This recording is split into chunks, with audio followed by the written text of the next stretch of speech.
Hello friends, welcome to my new video. जैसा कि previous video में हमने जो है पैराडिज्म किए थे लर्निंग के, ठीक है। तो आज जो है इस वीडियो में हम करने जा रहे हैं बिहेवियरल थ्योरी, जिसको बोलते हैं व्यवहारवादी सिद्धांत। तो व्यवहारवादी सिद्धांत में हम जैसा कि जानते हैं थॉर्नडाइक जी आते हैं। तो थॉर्नडाइक थ्योरी ऑफ कनेक्शनिज्म मतलब कि संबंधवाद का सिद्धांत, थॉर्नडाइक के संबंधवाद का सिद्धांत, इसको पढ़ेंगे हम थॉर्नडाइक को, ठीक है। तो ये जो थॉर्नडाइक थे ये फर्स्ट अमेरिकन साइकोलॉजिस्ट थे। ये कौन थे? फर्स्ट अमेरिकन साइकोलॉजिस्ट थे। तो ठीक है, तो ये मतलब कि 1874 से 1949 तक का इनका टाइम पीरियड होता है, ठीक है। तो इन्होंने जो है 1800, मोटी मोटी जानकारी ले लेते हैं कि 1858 में इन्होंने जो है ये सिद्धांत दिया था, प्रतिपादन किया था इस सिद्धांत को, ठीक है। और नेक्स्ट हम बात करते हैं कि ये जो है फर्स्ट अमेरिकन साइकोलॉजिस्ट थे। कौन थे ये? फर्स्ट अमेरिकन साइकोलॉजिस्ट थे। तो इन्होंने जो है रिसर्च की थी, सॉरी एक्सपेरिमेंट जो किए थे वो एनिमल्स पर किए थे। एनिमल्स पर क्या किए थे? एक्सपेरिमेंट किए थे। एनिमल्स मेन कौन पे आते हैं? कैट पेन ने एक्सपेरिमेंट किया था, ठीक है।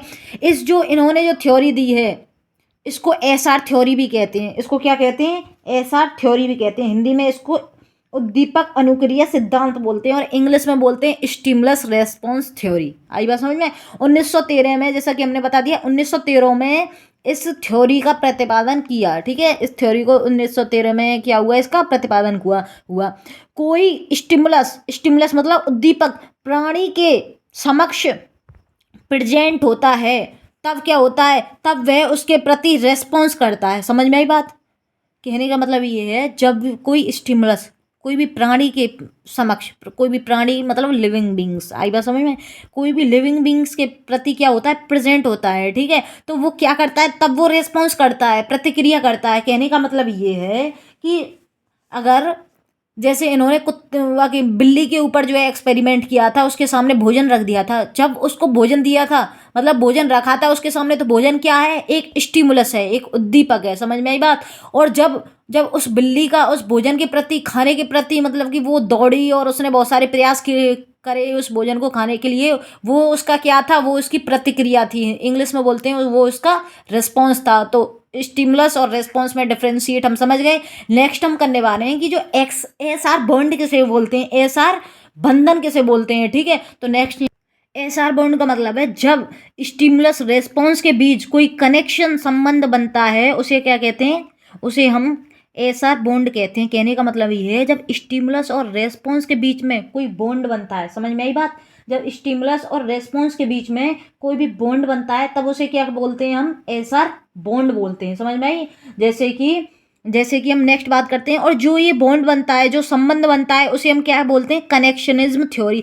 इस थ्योरी के, देखिए, इस थ्योरी के और क्या नाम से क्वेश्चन में एग्जाम में पूछ सकते हैं, और पूछा जाता है और पूछा गया है कि कनेक्शनिज्म थ्योरी किसने दी है? तो कनेक्शनिज्म थ्योरी भी जो है, इस थ्योरी को हम कनेक्शनिज्म थ्योरी भी बोलते हैं। कनेक्शनिज्म का मतलब है संबंधवाद सिद्धांत भी इस थ्योरी को बोलते हैं। थ्योरी ऑफ फ्रीक्वेंसी भी इस थ्योरी को बोलते हैं। आवर्ती का सिद्धांत, थ्योरी ऑफ सिलेक्शन भी इसको बोलते हैं। प्रयत्न व भूल का सिद्धांत या फिर चेन का सिद्धांत, trial and error theory of learning भी इसे बोलते हैं। प्रयास व त्रुटि का सिद्धांत भी इस थ्योरी को हम बोलते हैं। समझ में आई? नेक्स्ट हम बात करते हैं कि जो स्टिमुलस है, वो मैंने समझा दिया क्या होता है, पर मोटे मोटे इसमें हम देख लेते हैं क्या होता है। स्टिमुलस मतलब होता है उद्दीपक।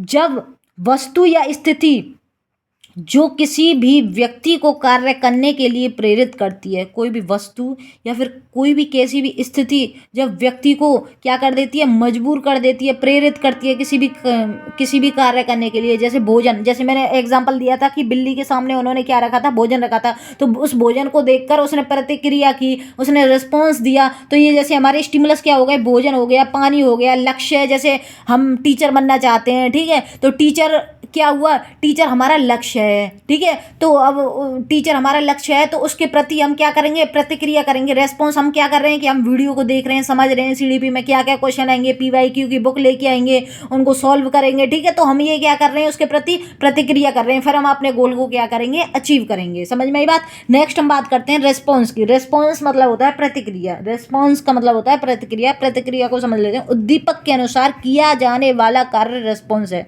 उद्दीपक स्टिमुलस के द्वारा, स्टिमुलस के अनुसार किया जाने वाला कार्य क्या है? रिस्पॉन्स है। जैसे भोजन आया, तो भोजन को खाना भोजन को खाना क्या हुआ, एक प्रतिक्रिया हुई बिल्ली की, कि बिल्ली ने अपना रिस्पॉन्स दिखाया। ठीक है, पानी पीना ये सब क्या है, जैसे हम अब जैसे किसी व्यक्ति को प्यास लग रही है, हमको प्यास लग रही है, ठीक है, पानी सामने रखा है, तो पानी क्या है, एक स्टिमुलस है, और हम पानी खुद जाके पियेंगे तो हम क्या कर रहे हैं, उसके प्रति प्रतिक्रिया कर रहे हैं, रेस्पॉन्स दे रहे हैं। तो ठीक है, स्टिमुलस और रेस्पॉन्स में हम डिफ्रेंशिएट करना सीख गए। नेक्स्ट बात करते हैं कि देखिए थॉर्नडाइक ने जो है मुख्य नियम दिए थे और गौण नियम दिए थे। तो पहले हम मुख्य नियम को जो है समझ लेते हैं, इनमें से बहुत सारे क्वेश्चन जो है आते हैं, फंसते हैं। ठीक है, तो main laws of learning of Thorndike, तो जो है थॉर्नडाइक के द्वारा मुख्य नियम कौन कौन से अधिगम के, तो पहला है law of readiness. Law of readiness मतलब होता है तत्परता का नियम।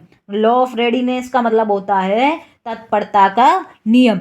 तो जब हम किसी कार्य को सीखने के लिए तैयार होते हैं, जब हम किसी कार्य को सीखने के लिए तैयार होते हैं तो फिर क्या होता है, then we can easily learn. अगर हम एक्टिव हैं किसी चीज़ को, जैसे हम मान के चलो हम थॉर्नडाइक की इस थ्योरी को सीखना चाहते हैं, अगर हम एक्टिव हैं कि हाँ हम रियलिटी में सीखना चाहते हैं तो हम सीख जाएंगे। अगर हम पैसे में, हाँ कोई बात ना, आगे मोबाइल चल रहा है तो मतलब ध्यान नहीं है, पैसे उसमें सीख रहे हैं, तो हम नहीं सीख सकते। कहने का मतलब है अगर हम रियलिटी में टीचर बनना चाहते हैं तो हम क्या करेंगे, बहुत सारी अनुक्रिया करेंगे, पर बहुत सारे डिस्टर्बेंस आएंगे, पर उनको हम एज ए मतलब कि अपने रीइंफोर्समेंट से कि हाँ हमको ये अचीव करना है तो हम अचीव कर लेंगे। कहने का मतलब है लॉ ऑफ रेडीनेस।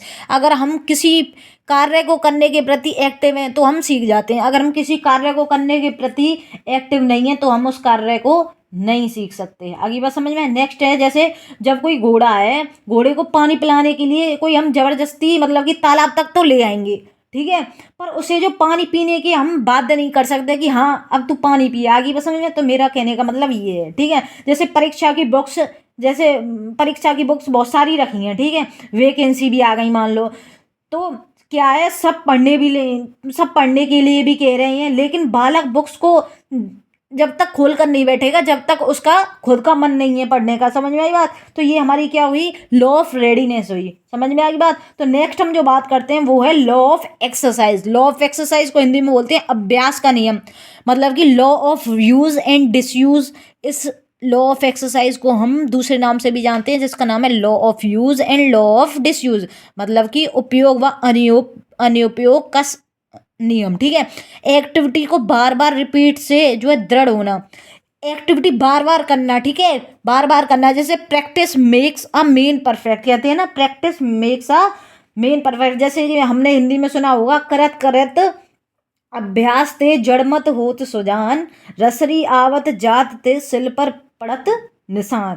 अर्थात मतलब इसका कहने का मतलब ये है, अभ्यास करते रहने से जो मूर्ख व्यक्ति भी होता है ना वो भी विद्वान बन जाता है। ठीक है, ठीक वैसे ही जैसे कुआं जो होते हैं, कुएं की जगह, जैसे कुएं के चारों ओर का जो चबूतरा होता है वो बार बार रस्सी के आने जाने से क्या पड़ जाता है, उस पर निशान पड़ जाता है। तो मैंने जैसे बताया practice make a man perfect, तो उन्होंने बताया कि एक तो लॉ बच्चे के अंदर क्या होनी चाहिए, तत्परता होनी चाहिए सीखने की, दूसरी क्या होनी चाहिए, लॉ ऑफ एक्सरसाइज, मतलब कि उसको अभ्यास करते रहना चाहिए। ये थ्योरी अगर एक बार में समझ में नहीं आ रही तो दूसरी बार इस वीडियो को देखो, ठीक है, जहां से समझ में आए। कहने का मतलब ये है। तीसरा जो पॉइंट है वो है law of effect and result, मतलब प्रभाव व परिणाम का नियम। तो इस नियम को हम क्या बोलते हैं, लॉ ऑफ प्लेजर भी बोलते हैं।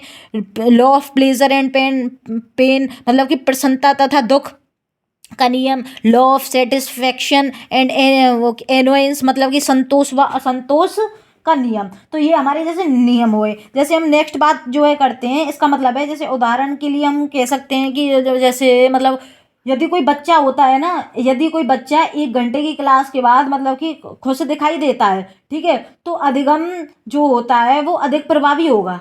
वो अधिगम क्या होगा, अधिक प्रभावी होगा। यदि वह अधिगम के बाद सुस्त और निराश दिखाई देता है ना, जैसे कोई बच्चा क्लास के बाद अच्छा दिखाई देता है, खुश दिखाई देता है, ठीक है, और फिर खुश दिखाई देता है तो अधिगम क्या होगा, प्रभावी होगा। अगर अधिगम के बाद कोई बच्चा सुस्त और निराश दिखाई देता है तो वो क्या होगा, अधिगम क्या होगा, अप्रभावी होगा। मतलब कि सफलता से बढ़कर कोई पुरस्कार नहीं है। तो thank you and have a nice day. हमारी वीडियो को ज़्यादा से ज़्यादा लाइक करें एंड चैनल को सब्सक्राइब करें। धन्यवाद।